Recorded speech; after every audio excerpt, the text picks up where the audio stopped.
Hello, hello, hello. This is Hattie again. Uh, it's Song Know Me by Jean. This is my second video since the death of my son who passed on October 14th. Today is Christmas Eve, so it makes it December 24th.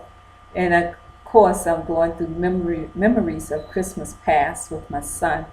He was an adult child, aged 33 at his passing. So I have 33 years of memories to think about with my son, and many, many Christmas with him waking up, and he was my taster when I made the food, the dressing, just taste, and he'd tell me whether or not it needs a little bit more salt or a little bit more sugar or need to be baked a little longer.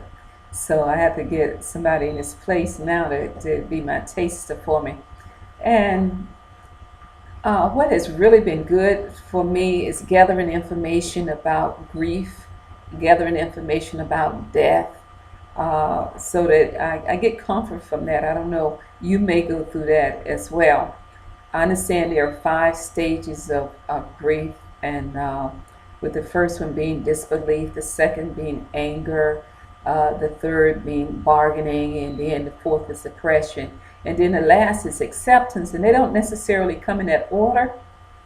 So with the last video, I was saying that I don't remember the anger or the disbelief. And bargaining, I didn't know what it was. I didn't understand what bargaining was. But since the last video, I do understand bargaining more. And I have gone through this stage of bargaining. Now with me, with bargaining is like, say, Lord, if you do this, just say you heard a person was ill, and you said, Lord, if you would just raise him up, I'll do that. If you do that, I'll do this. And you're bargaining with the Lord, and trying to reconcile and make things better. So my bargaining had happened 7 years prior to my son's death. My son had been he was in an accident about 7 or 8 years ago. And with that was when I bargained with the Lord. When he wasn't here, I didn't know what was going on. And on my way to see my son, I kept saying, Lord, I didn't have time to say goodbye. Lord, I didn't have time to say goodbye. Lord, I didn't have time to say goodbye. And in saying that, that was my bargaining stage right away. Disbelief had come in, but that was brief. It is what it is. Reality set in. I need to get there and see what I can do. So, but the bargaining was on the way to see him. Lord, I didn't have a chance to say goodbye. I didn't have a chance to say goodbye. I didn't have a chance to say goodbye. And that is saying, Lord, give me an opportunity to say goodbye. And praising it different. Lord, if you give me an opportunity to say goodbye, I'll be okay. I'll be okay. And so the Lord answered that prayer. So not only did I have an opportunity to say goodbye, God gave me more than enough time. It was 7 years after that he actually passed. He deceased. He wasn't sick or anything. These are two separate incidents. But that was my bargaining in my disbelief stage, because it definitely caught me unaware, and I got a phone call. But this time, my son passed at home in the living room, sitting in a chair, and I found him laying over. So I didn't go through the anger stage or the disbelief stage. It is what it is. But I went through the regular thing of calling 911, and then everything kind of worked in its place. So, but I did go through bargaining. I wanted to let you know that out of them 5 stages, I said I didn't even know what bargaining was, but I did go through a bargaining stage with the Lord some years ago. And then I think about parents. You know how you have your child, and you say, Lord, let this child be this, and let me bring him up this way and that way. And we bargain with the Lord then at their birth time sometime, that they would do this. If I do this, Lord, you would do that. And so I had gone through that grief stage of bargaining some years before. So with my son's recent passing, the stage hadn't come again. And it took place in while he was yet like hanging on life a while back. I hope that makes sense to you. So anger, I don't think I've gotten to anger yet, or maybe I have displaced anger, and maybe if I go back and think of incidents, but I'll let you know when the anger hit me. But they're definitely bargaining and acceptance. I got acceptance, and I have bargaining down pat. Depression, what happens with the depression or period of sadness, you're disappointed with the death. You get disappointed and then you get sad. The period of sadness are not long periods of time, and I really hadn't had to call anyone about them because it's not a long period of time that it comes. And I'm trying to regulate my mind and the point that, hey, he's okay, he's okay. So I don't stay there long. I don't stay in sadness and disappointment long enough to kind of graduate into depression. Now, I do have some moments where you don't feel like changing clothes or taking a bath or a shower, but you have to. And a lot of people, when they go through depression, they do not self-care. They do not take care of themselves. They neglect to do just certain things. And I think that, and I may enter that for a little while, and again, maybe a couple of hours or so, and then I'm back up doing what I'm supposed to do. So, and I believe for myself that I'm having a healthy period and stages of grief.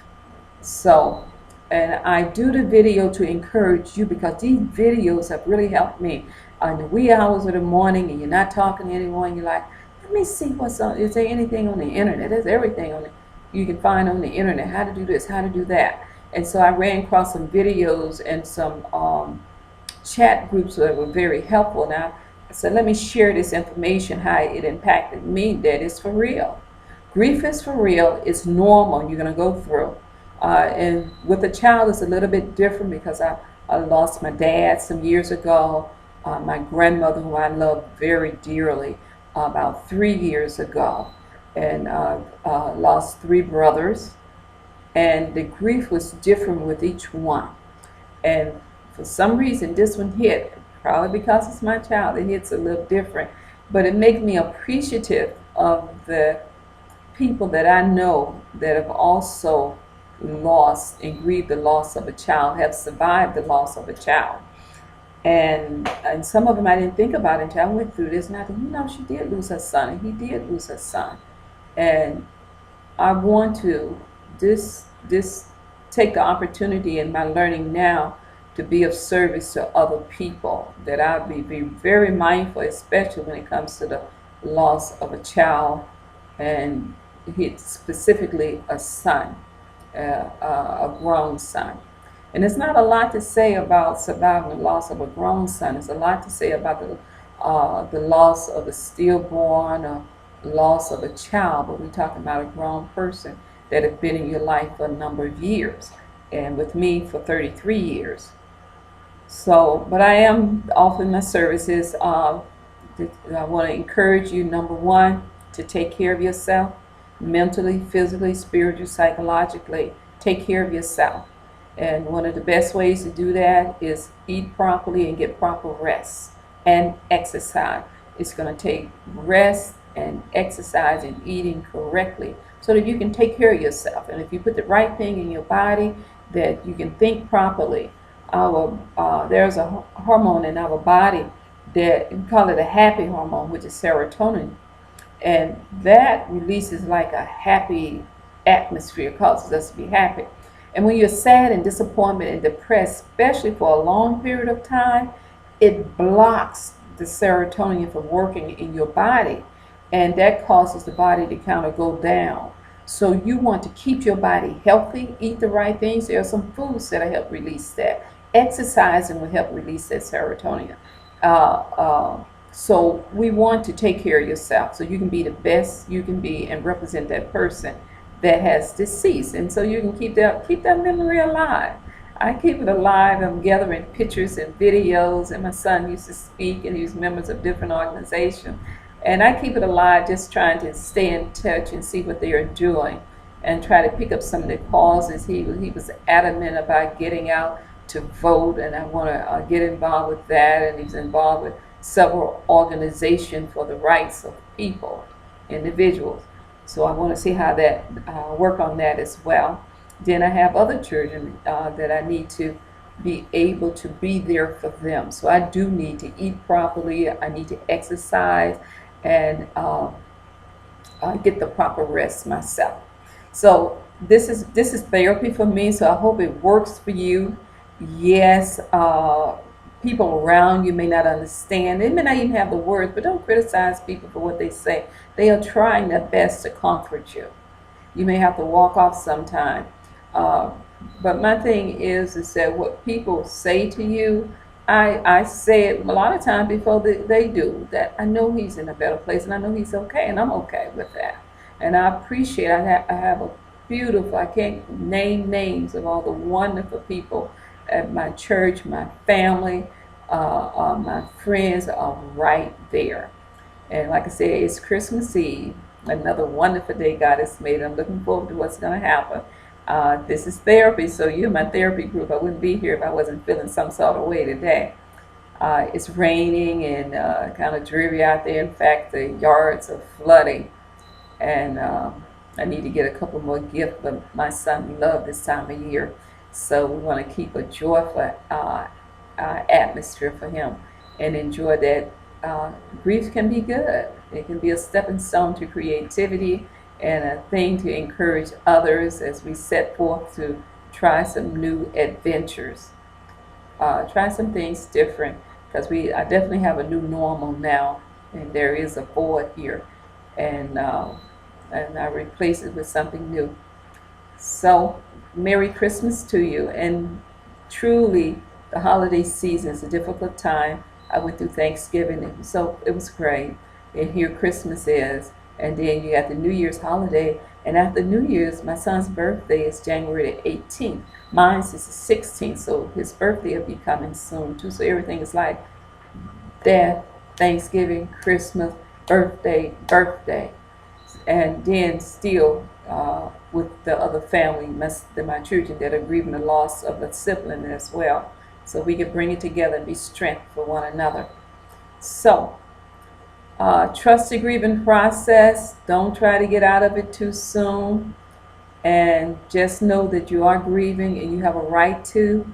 And whatever happens, it's not your fault. It is not your fault. You cannot do anything about it. Life and death is not in your hand. So don't carry the burden thinking if I should or could I. Just remember, it's not your fault. But you can use this as a stepping stone to a better, creative, innovative life for yourself. Do something different and take care of you so that you'll be able to take care of others. Okay, Merry Christmas to you. Make it a great day. Bye.